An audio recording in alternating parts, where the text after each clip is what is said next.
senhores telespectadores, as 9 ilhas dos Açores são para qualquer pessoa 9 cenários deslumbrantes, cenários de paisagem, cenários de humanidade, cenários de história. Neste tríptico açoriano eu vou percorrer 3 ilhas. Vamos começar por São Miguel, vamos depois na Ilha Terceira revolver o seu passado e vamos acabar por provar o pão quente em Santa Maria. Lembranças do tempo do Colombo. São 3 ilhas e ainda fica tanto por dizer. Aqueles 3 programas que eu fiz aqui há tempo sobre os Açores provocaram reações curiosas. Recebi muita carta de telespectadores a agradecer e a dizer que tinham gostado, mas recebi muitas outras com certas objeções. Diziam, os Açores não são 3 ilhas, são 9, são 9. Por acaso eu sou de uma dessa que o senhor não falou.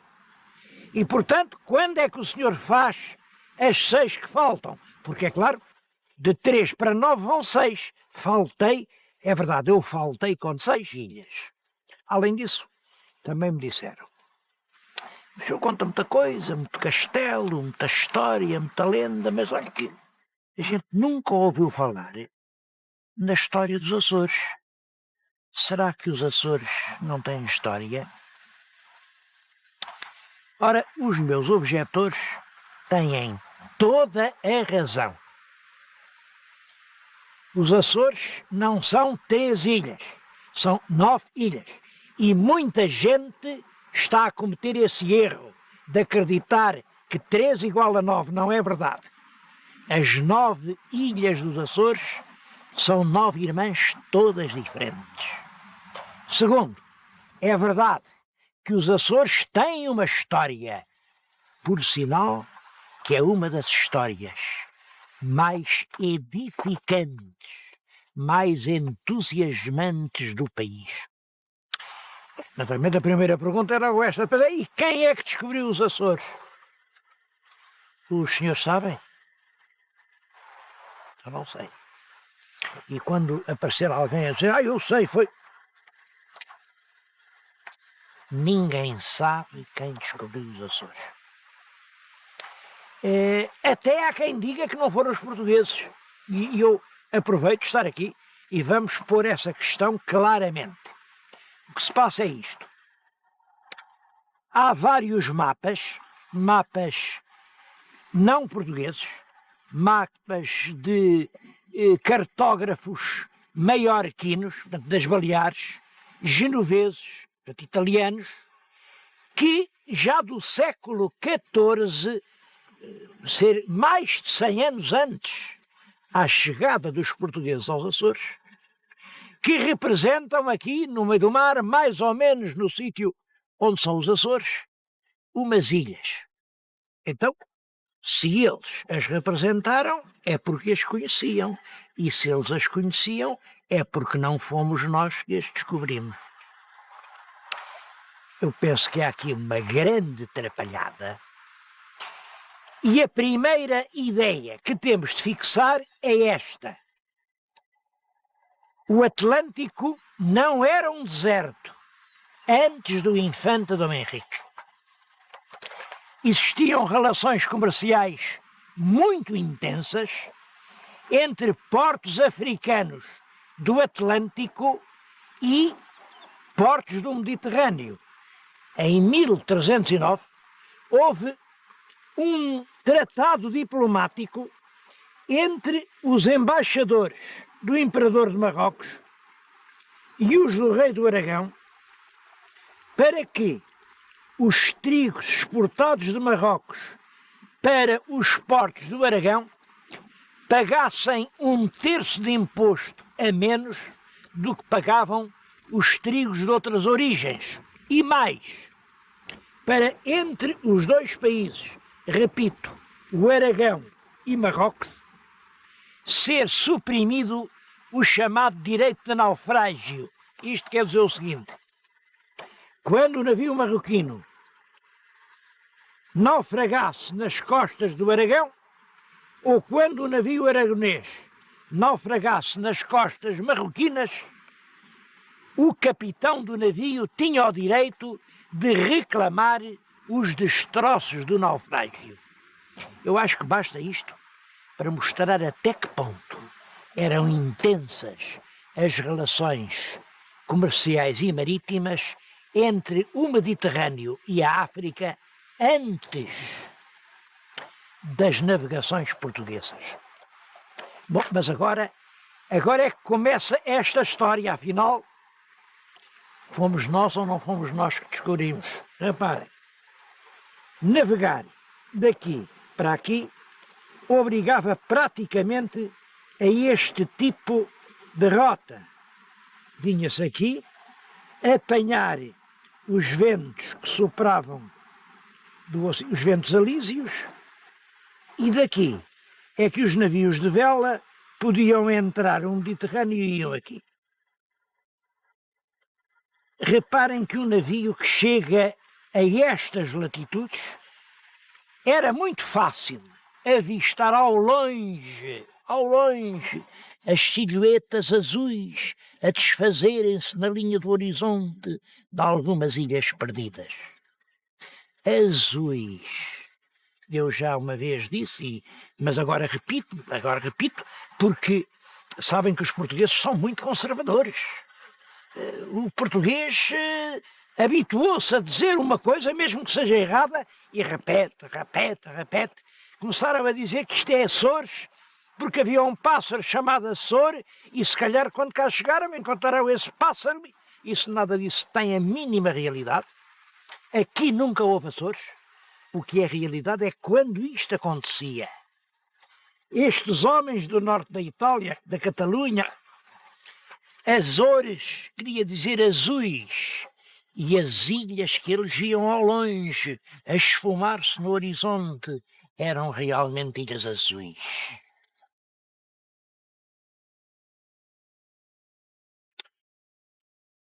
Penso que havia outra razão para que estas ilhas se pudessem avistar muito ao longe. É que eram ilhas vulcânicas. Quando eu estive aqui há uns anos, tive a sorte de encontrar um ilustre cientista açoriano, o professor Vítor Hugo Forjás, que me disse que precisamente no primeiro quartel do século XIV, ele até indicou uma data, 1322, na ilha de São Miguel, houve uma gigantesca erupção vulcânica de que hoje é a cicatriz, aquela Lagoa das Sete Cidades. Ora bem, um vulcão daqueles atirava colunas de fogo e de fumo para os céus que eram visíveis a centenas de quilómetros. Eu acho que foi nessa altura que o europeu inventou a lenda do mar tenebroso. Diz que o mar fervia, pudera, não havia de prever. Diz que o mar parecia todo de areia ardente, pudera, eram as lavas que cobriam as ondas. A lenda do mar. E também acho que foi nessa altura que nasceu a lenda das sete cidades. Reparem que as ilhas dos Açores não são 7, são 9. Eu bem sei que são 9. Mas as que se veem vindo daqui realmente são 7. É o grupo oriental, é o grupo central, este onde estamos, e é este que fica mais longe, com as flores e o corvo, e por isso se não via. Agora reparem, 7 ilhas, 7 cidades. E tudo isto se liga, até que o infante Dom Henrique quis saber ao certo como era. E deu ordem a um dos seus cavaleiros, chamava-se Gonçalo Velho, era um cavaleiro da Ordem de Cristo, o comendador das ilhas, para vir aqui saber qual era a verdade sobre estas ilhas vulcânicas, terríveis, enigmáticas, de que só se sabia lendas. E mandou deitar ovelhas nas ilhas. O infante sabia perfeitamente que onde vive uma ovelha também pode viver uma criatura cristã. E o documento em que o infante pede licença para povoar os Açores, esse tem data, sabemos muito bem qual é. 1437. Deve-se considerar essa data como a data do nascimento dos Açores. A cidade que veem ao fundo é uma das mais lindas cidades portuguesas, Angra. O nome vem daqui, desta Angra. Angra é um porto. Hoje diz-se Porto de Angra, o que realmente é uma repetição. Esta Angra era o melhor porto natural de todo o arquipélago. Portanto, aqui nasceu a melhor cidade natural de todo o arquipélago. E é por isso que Angra foi, no século XVI, no século XVII, no século XVIII, a capital dos Açores. Eu gostava de lhes contar, assim rapidamente, uma história dos Açores nos séculos XV, XVI, XVII, XVIII, XIX, XX, e vou fazê-lo. E vou fazê-lo aqui em Angra, porque há aqui uma casa que me vai ajudar a fazer isso.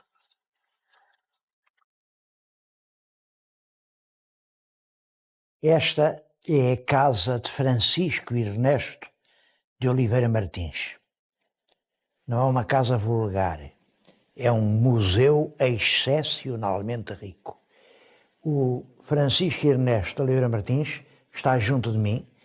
É uma pessoa que tem hoje uma obra publicada muito extensa, está diante de nós, e deve-se-lhe que durante praticamente a vida inteira percorreu os Açores, evitando que fossem destruídos os documentos que contam a história da ilha. É por estar aqui, na sua casa, meu amigo, que eu vou poder contar uma história dos Açores, século a século, até aos nossos dias. Primeiro século, XV.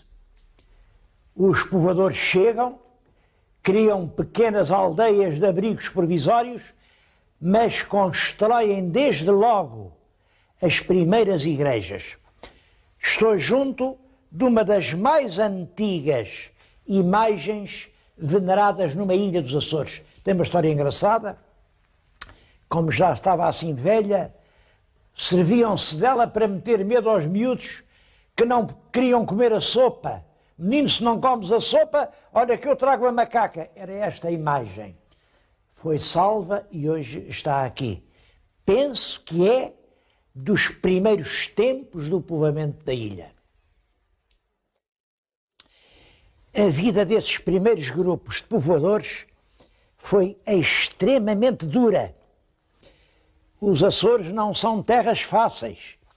Houve ilhas onde eles tiveram que desfazer o rochedo para, com a terra que obtinham, que chamavam a bagacinha, fazer os solos onde depois plantavam a vinha. A verdade é que, apesar disso, nos finais do século já estavam a exportar grandes quantidades de trigo para as cidades portuguesas do norte da África. É do século XVI esta peça, que eu acho muito curiosa.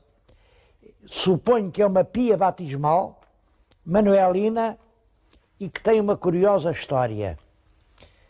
Foi feita aqui, certamente, é de um rústico escultor que a decorou com as folhas do plátano.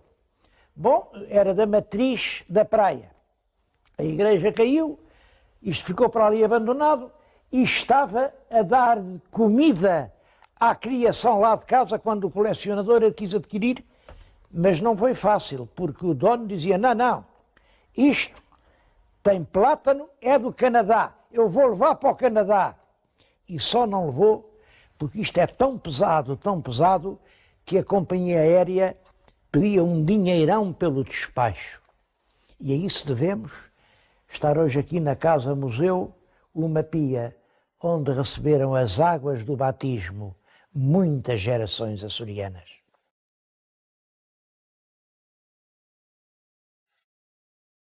O século XVI é decisivo para os Açores. Os reis estabeleceram aqui, em Angra, uma escala de abastecimento das armadas da Índia. Isso é que explica que haja aqui tanta coisa oriental e tanta peça do século XVI. Isto é uma imagem religiosa, certamente, mas que representa uma dama com os trajes de corte em Lisboa no tempo da infanta Dona Maria. A ilha passou a ter muito que dar e vender e estou junto de uma estranha peça. Século XVII já, uma arca feita em madeira de cedro, comprada em Londres, porque levava um presente para a rainha Dona Catarina quando ela casou com o rei Carlos II de Inglaterra. Aqui está o emblema real inglês, Oniswaki Malipance. Nesta altura já os Açores tinham não só que vender, mas também para dar. O século XVIII é nos Açores um tempo de contradição. Cresceu tudo, cresceram as searas, a produção da carne e do queijo aumentou, aparece a cultura das laranjas, isso é uma coisa importante, é o ciclo das laranjas. Os navios vinham aqui carregar-se de laranjas que levavam para a Europa e para as próprias tripulações. E, portanto, é um tempo de riqueza. Os móveis açorianos de pau santo, jacarandá, como aqui dizem, e das madeiras da terra, fazem então um estilo verdadeiro. Mas é também o século em que, quando tudo cresce, também cresce a gente. E a riqueza mal repartida não chega para todos. Não chega. Começa o imenso surto da imigração. Eu vou justamente mostrar-lhes uma peça comovente dessa imigração. É um imigrante que regressa. Isto é um fruto brasileiro que é escavado e no interior o imigrante faz um altar portátil com uma Senhora da Piedade que repousa no colo o filho agonizante. É uma peça que documenta bem a imigração. Mas foi o século XIX que levou os Açores ao primeiro plano da cena histórica portuguesa. Sabem que em 1820 se deu uma revolução em Portugal, implantou um regime liberal. Esse regime liberal aguentou-se com dificuldades e não tardou que se recaísse no absolutismo. Aqui nesta casa, mostraram-me este documento que é muito curioso. É nem mais nem menos que o panfleto político do Dom Miguel quando lançou a tentativa da Abrilada. Isto é de 30 de abril de 1824 e diz isto: vedes que o estado das finanças se acha no último apuro, vedes o comércio agonizante, a agricultura ao desamparo, vedes sem exercício as artes, as fábricas e finalmente a perda do precioso Brasil. Claro, é sempre isto, é sempre a mesma. Reparem como isto podia ser dito agora. Os homens que querem apoderar-se do poder dizem sempre a mesma coisa. Vedes como isto está? Pois bem, votai em mim que eu vou resolver isto tudo. Isto era o que dizia o infante Dom Miguel. Só que esta demagogia, passados poucos anos, triunfou. E em 1828 voltou-se a cair no absolutismo em Portugal. Em Portugal é como quem diz. Houve uma parcela do território português onde o absolutismo nunca foi restaurado. E essa parcela foi a ilha terceira e foi a cidade de Angra. Até por isso é que mudou de nome. Agora chama-se Angra do Heroísmo, pelo heroísmo que revelou ao não aceitar essa queda no regime antigo. Bom, o Dom Pedro, quando abdicou da coroa do Brasil, veio para aqui, esteve aqui organizou a expedição de Mindelo, por sinal que eu vou-lhes falar de uma recordação menos conhecida, que é esta. O Dom Pedro não esteve aqui muito tempo, mas da casa onde estava via-se um convento, e no convento havia freiras. Uma freira, a sineira, tocava ao sino. E o Dom Pedro, lá da casa dele, tinha um óculo, olhava para a sineira era bonitinha. Bom, ela depois saiu do convento, coitada, quando já não era freira. Isto é o retrato dela, tenho aqui o nome, era Ana Peregrino Faleiro Toste. É uma mulher realmente sucumbida. A verdade é que esta senhora foi mãe de um filho de Dom Pedro IV. É uma das histórias que se contam aqui na terceira, e esta é verdade.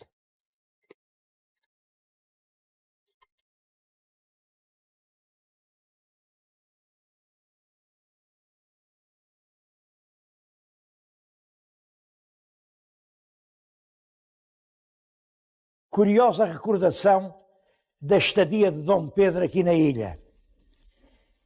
Estas moedas, chamam-lhes os malucos, porque realmente era uma ideia maluca pegar nos sinos das igrejas, pegar nos canhões que defendiam a ilha dos piratas e fazer moedas.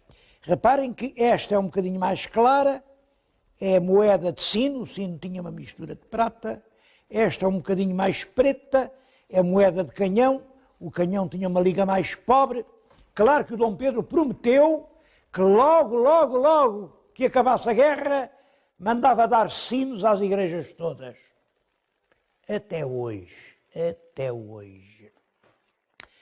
Bem, quanto ao século XX, todos sabem que é um século de progresso constante. É o século em que as ilhas foram equipadas com grandes portos, com os aeroportos e, sobretudo, em 1976, com o Estatuto da Autonomia. Eu queria acabar exatamente